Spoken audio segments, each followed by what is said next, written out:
Welcome to Cutting with Cronquito. I'm Cronquito, and I'm going to show you how to use this on your chain, on your saw. Let's make it sharp. Come on.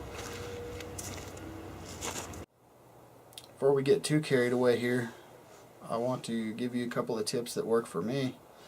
Give them a try. Maybe they'll work for you too. First thing, you're going to want to find somewhere comfortable, a good work area. I think I've got a pretty good spot here. Another thing you're going to want is a pair of gloves. Keeps your fingers from getting all scratched up and stuff off the chain. Of course, you're going to want your file. You got to make sure you've got the right size file. You use the wrong size file, you'll mess up your chain. I probably do things a little bit different than other people, so might work for you if you try my technique. It might not. Tighten your chain up a little bit, probably more than you would normally use it. That'll help the chain from twisting when you're filing. It'll help keep it lined up nice and straight. One of the things we're going to look for is consistency. The more consistent you get it, the smoother it'll cut. Like if you have one tooth that's yay high and the next tooth is yay high, this one's going to grab and this one might not even touch the wood. So you want them consistent. And over the life of the chain, if you sharpen it consistently, it should pretty much keep the tooth height and the length consistent. Who cares? Let's cut some teeth.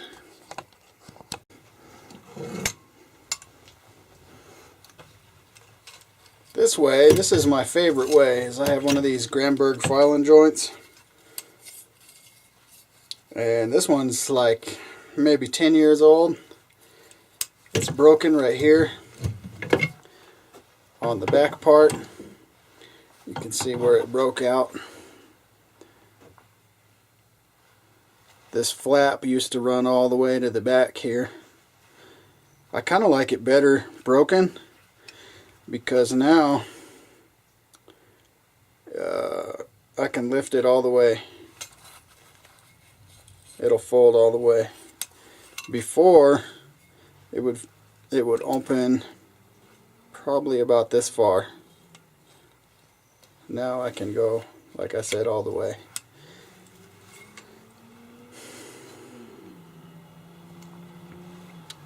These are pretty cool. They give you, this is the height where it sits on the bar, how high. It's got a stop on the bottom of that screw there. It's got adjustments for your angle. I've always got this one set at 0. That's the angle. The file will sit like this on the bar. It turns anyways.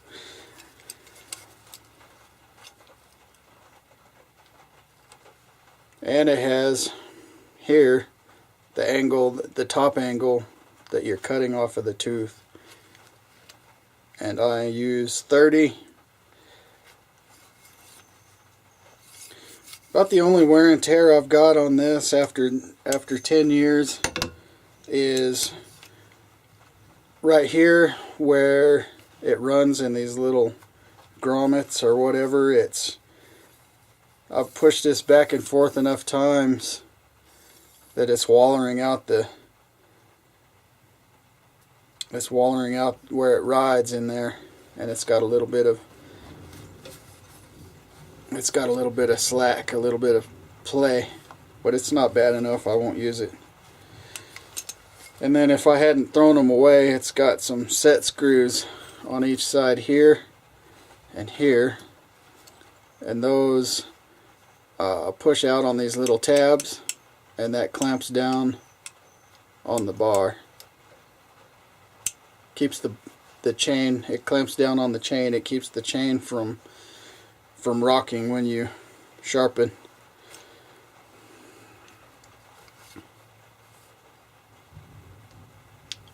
Okay, let me show you how I set it up. when I set this deal on the bar, I always set it in the same place. I use this, oh, I can't see. I use this tab here, the set screw. This is what holds it onto the bar. It's got a, that just clamps on. That's probably my only dislike of this system, is that little screw head will scrape the paint off of your bar. But since these are work saws, I don't really care about the paint on the bar. But I would line it up probably, I don't know, on my bar I have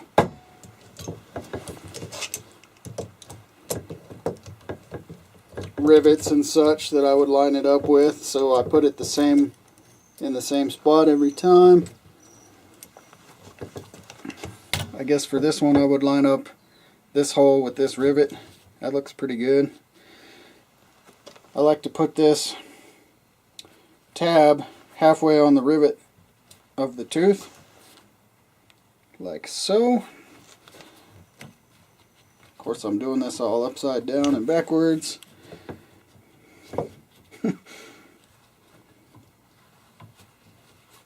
Tighten that up. Then what I always do is have it in a closed position where you would be, I guess I need to go a little higher. Aha! Keep it in the down position and let that rock to the back, and then make sure the chain is going to roll through that. Sometimes a tooth will catch in the back here if this back part is too low. It'll catch a tooth. And I'm on that side, so I go underneath. Let's go a little higher. One-man camera team here.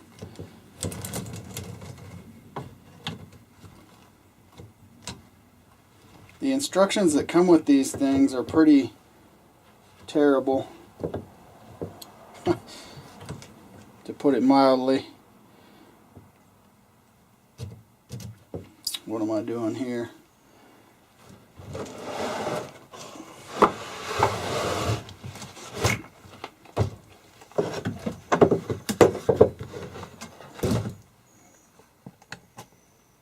Let's look over here. This is where the action is. Too much action.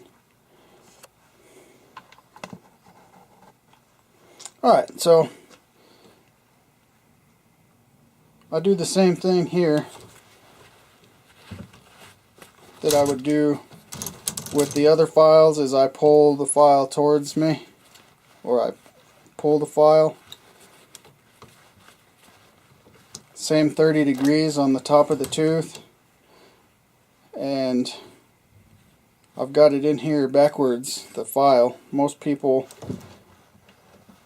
of course I can't turn it now, most people would have it pointy end in the handle, just like if you were using a file guide. I'm a little backwards though, so now you're going to take it and roll the chain backwards until it hits this. There's this little stop tab here. So you're going to pull through and then set it down and roll the thing backwards, but it's acting retarded for some reason. So pull through and let that tab go back down until it hits that tooth. And that's going to hold the tooth in the same position, front to back. Now you're ready to start. And what I do, I don't use any of these depth gauges or any of this kind of stops or anything. It takes too much time. I just wing it. but I wing it consistently, so that's okay. We're still going for consistency here.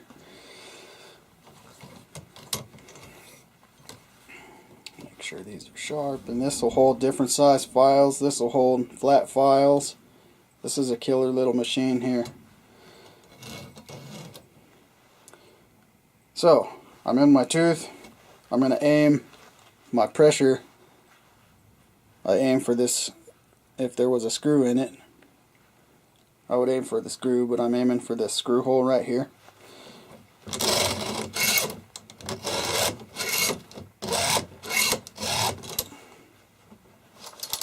Roll it to the next one.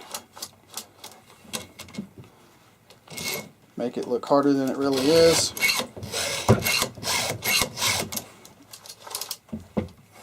This is my favorite way to sharpen the chain. I can daydream and look at the stars and whatever. I can hold a conversation and not really pay attention to what I'm doing here, because I'm just applying the same pressure, taking the same amount of strokes, which I usually do 4. Whether it needs 4 or not, I give it 4.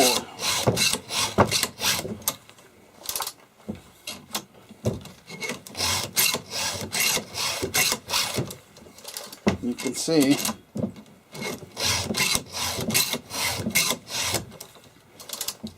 you can get moving pretty good.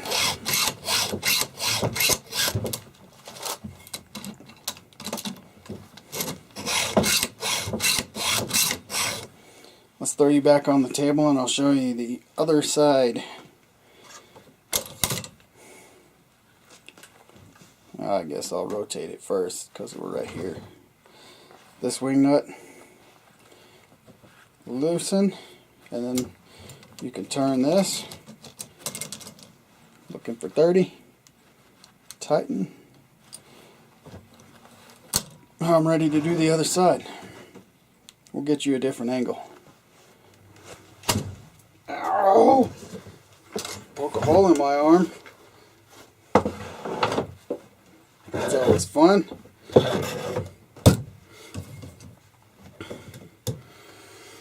And just like the other ways, I use this system the same way I would just a file or with a file guide. I'm pretty much directly over the tooth. So that didn't change too much.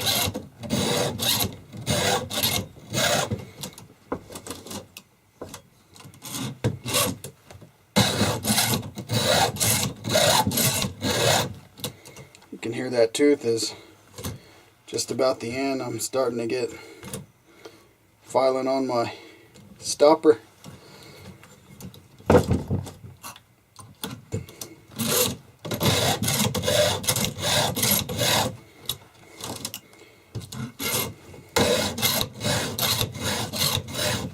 That's all there is to it.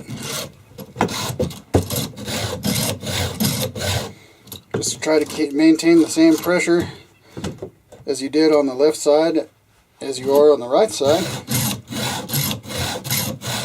Aim for the same spot.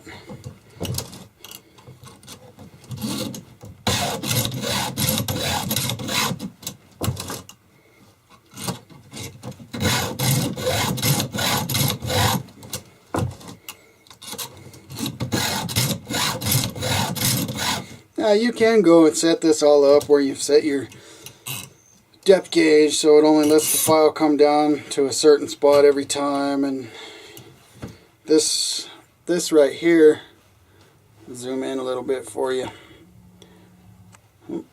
This wing nut here is supposed to be a stop for this that only lets the file go towards the back of the tooth a certain amount. It runs into that, and then you're basically, if you're running on that, you're not filing anything. But I have it screwed in as far as I can. I don't use that. It seems kind of pointless to me. That's a nice view. it seems kind of pointless to me to take that much time to set everything up. As long as you're using the same pressure on both sides and you're pushing down on the same angle, I don't see why you would need to use all the stops and stuff, but they are there. And when you're done, you just unscrew it a few times. Done. Well, that's all she wrote. I got a couple more videos on sharpening you can check out. Thanks for watching. Later.